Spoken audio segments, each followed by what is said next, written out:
What is going on, YouTube? This is Jim back with another video, here to give you guys my initial impressions and some gameplay of Obsidian Entertainment's Grounded. Now, this is a survival game that is got a really cute aesthetic to it that really does kind of take me back, at least, to when I was a little kid, playing around in my backyard, having adventures with my G.I. Joes, and just seeing what kind of trouble I could get into. Definitely got a lot of nostalgia for me. Obviously, I've never been shrunk in my backyard and had to fight against waves and waves of killer ants and spiders and insects to survive, but I feel like it's grounded enough in a reality that I understand, at least, that makes it a lot more rewarding for me than games with very vibrant and bold aesthetics like Ark or like Don't Starve.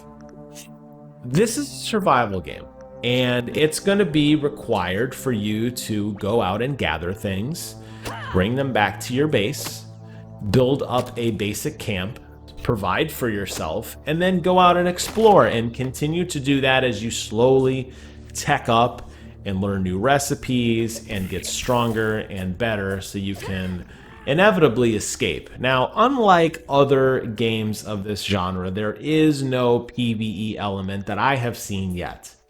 So you're going to be facing solely against the environment, and I'm here to tell you guys that the environment is no joke. While this does look like a fun little kids game, it is grueling if you're not paying attention, if you're not upgrading your gear properly, if you're not taking care of yourself by crafting things like first aid and crafting better weapons and crafting better pieces of armor, because you will get attacked and you will get swarmed by other enemies and you will die. There doesn't seem to be much of a penalty for death, which is good because I died quite a bit. What I'm working on now, and this playthrough you're seeing here, this, is the first time I've ever played. So not only am I kind of navigating the menu and the system, but I'm also trying to start to understand kind of what they're requiring of me. What I wanted to start working on, and what I successfully at least did in proof of concept, was to build a basic foundation and structure where I could live. And you do that by harvesting blades of grass. Now, take a look around. There's grass everywhere, so this isn't going to be much of an issue. The challenge is figuring out what kind of weapon you need in order to break down the grass, then harvesting it, then finding a flat enough surface, and then building everything. What I like about this game is that once you kind of understand how to build, it's incredibly intuitive, and you're basically building blueprints for yourself that you go back and fill all the pieces in. So unlike other crafting games where you will basically build a one-by-one foundation and then just slap the foundation down, here you're essentially framing out your building piece by piece and using small pieces of material to fill in the gaps. And I think that's a really interesting system. So it kind of lets you see everything before you start building on it. And I like that. So in this case, what I was working on was trying to build a very basic floor with a wall for protection. And once I figured out that you can basically lay down these planks of wood, what you do is you essentially assign, well, I say wood, it's grass, but it's your basic building structure. There's probably more later, but they start you off with grass. You're basically holding each little piece of grass and you lay it down on that blueprint, and that's what allows you to kind of build up your base. I think that's a really novel concept. I think it's cool that as you basically cut down the grass, it flakes off in a bunch of little pieces. Kind of have to carry them back, lay them down, and there you go. Before you know it, I have a foundation. I'll start working on a wall. You can get a door, that sort of thing. This game, I feel like, is very good at hand-holding, and I appreciate that. I know a lot of people who are veterans to the survival series enjoy some of the raw exploration and, a lot of the trial and error, I guess. I don't mind it, but I also appreciate when they kind of take that away, at least a little bit. Some of these games require you to spend far too long looking at the wiki and looking at subreddits to try to understand how to essentially build up a class and how to build and craft. And I know that's some of the charm, but I feel like the way that this game was framed, at least in the little bit that I got to play during this demo, I feel like the game does a really good job of walking you through very basic quests that teach you how to do things. So it's going to basically say, okay, we're going to get started. You need to build a foundation. First, you need an axe. I'm going to kind of walk you through that. And the quests that are aligned with these challenges definitely force you to kind of tech gate through various things. So, what do I mean by that? Well, you're not going to get too far in this game unless you've mastered the basics. And the game's going to force you to master the basics by putting different challenges in your way that require you to use tools and crafting and all the skills you've learned to advance. And I think that's a very novel concept. And honestly, it's one that doesn't really exist. And I really did rack my brain on some of these old survival games that I've played. And for the most part, if you are not paying attention and you really screw up, you're pretty much dead. I feel like in this game, it's not going to allow you to do that as much because the tutorials are very, very guided. And I appreciate that because it's going to force you to understand those basics. So in a few minutes, you're going to see me go and check out after I finish building this basic shelter, just really as a proof of concept. It's a nice little defense area. You're going to see me start walking around and exploring. There's really no guided path that says, hey, you have to go here next. But your eye is going to naturally be caught to certain things. You're going to see giant structures in the horizon that you're going to want to go check out, whether they be Coke cans or soccer balls or radios or things like that. And it's really going to kind of prompt you to investigate.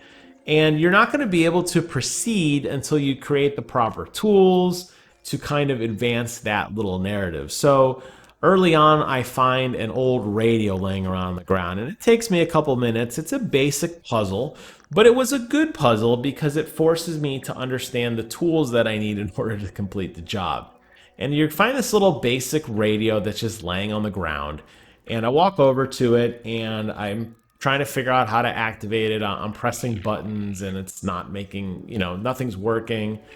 Talking about aligning some sort of crystal or something, and I'm not really sure I understand what that means. And I realize that one of these lasers that is shooting into the radio is blocked, and it's blocked by a blade of grass. A fun little puzzle, and honestly, I can't really think of any puzzles I've had in other survival games, unless you want to get really deep and talk about some of the Easter eggs that exist in like Don't Starve, for example, or certain gates or teleporters that you have to activate in Minecraft to go to, the Nether Realm or something like that. Really more so, I'm talking about advancing your, immediate goal of proceeding on to the next area. And I really have to commend Obsidian Entertainment for implementing that system because I just really haven't seen it done before.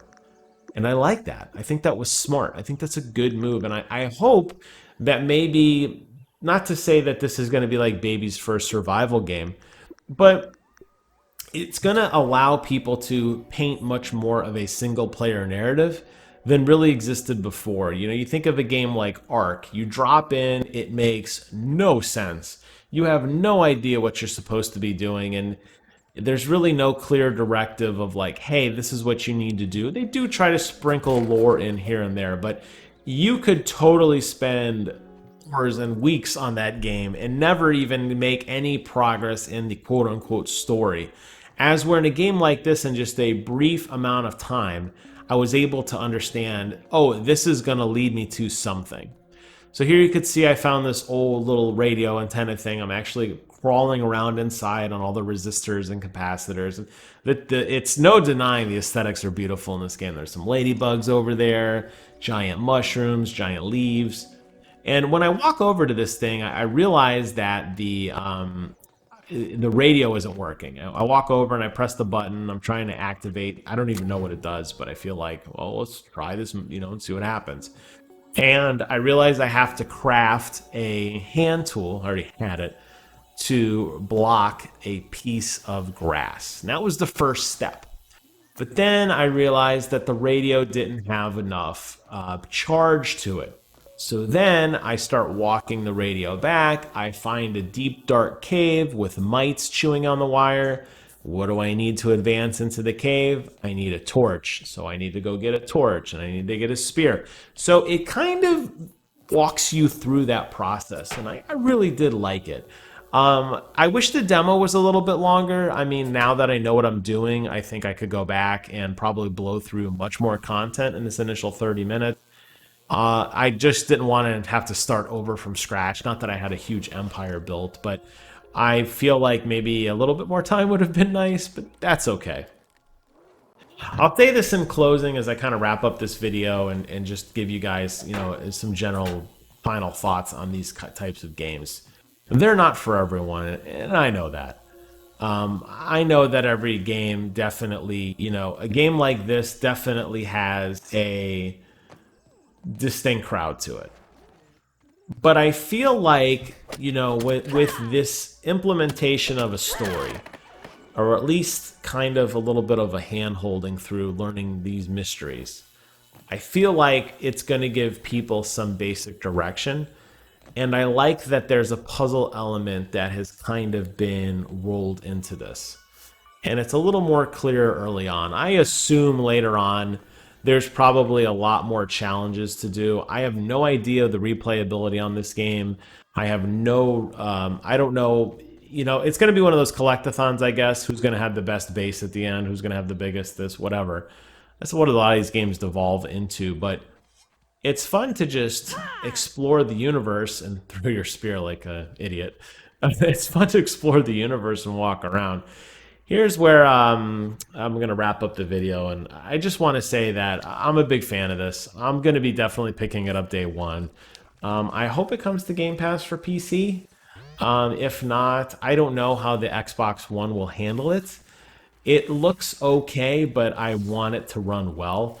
I feel like in crafting games, having a mouse is much, much more advantageous than a controller for some of these deep crafting menus. I played a lot of Minecraft on my console, and then I played a lot of Minecraft on my computer, and computer's a way better platform for a game like this. So we'll see what happens, but you can expect more from me in the future. I just wanted to give a walkthrough, a little list of my experiences with it, a little bit of a love letter to this game, and just to tell you guys that it's fun, and I really think you should check it out. So I hope you guys enjoyed my first look at Obsidian Entertainment's Grounded. Leave a comment below, let me know your thoughts on this game. Thank you guys so much for watching. Take care of yourselves, and until next time, I will see you guys on the other side.